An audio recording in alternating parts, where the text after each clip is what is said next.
Hello guys, good evening everyone. Tara at samahan niyo po ako magluto nitong hamonadong pata.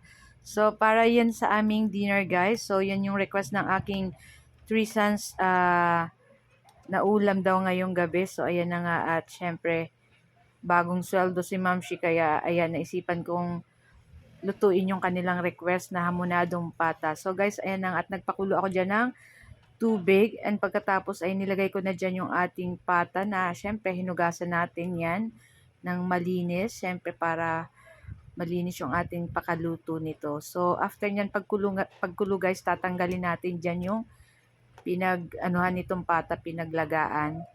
Ayan, tapos huhugasan natin ng panibago yung ating pata para tsak na malinis. Ayan, ganito po. Ayan, so madali lang naman po itong gawin para tsak na talaga namang malinis yung ating kakainin at yung ipapakain natin sa ating mga anak. So na nga after nyan guys, pakalinis natin lahat ng ating pata. Lagay na natin dyan sa ating pan. Ayan. Tapos maglalagay tayo dyan guys ng bawang at sibuyas. Tapos toyo. Ayan, maglalagay din tayo ng toyo. Sugar. Tapos maglalagay din tayong suka.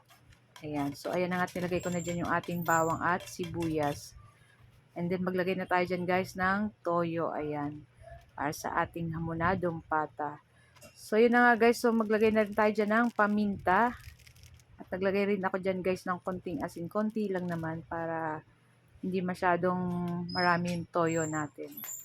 So after nyan guys, meron akong naitago nung nagsalad ako guys. Nitong iyan yung sa fruit, mixed fruit. Ayan, tinago ko lang yan guys. So yan yung aking pinang ano dyan sa ating hamonadong pata. Ayan, naglagay na rin ako ng suka at ayan, naglagay na rin ng sugar. Ayan, ako napakasarap na naman ang dinner ng aking three sons.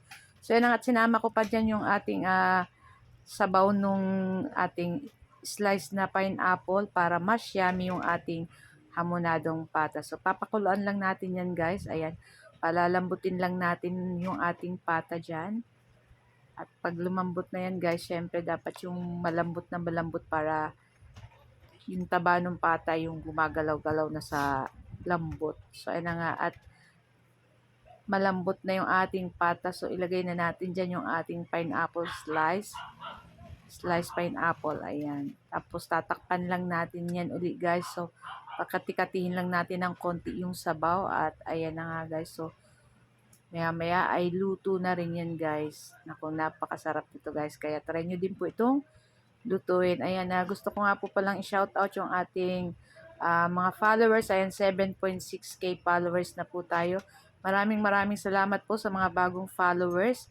And syempre sa mga ating datihan ng mga followers na nag-share ng aking video, nag-heart, nagla-like, nagko-comment. Ayan.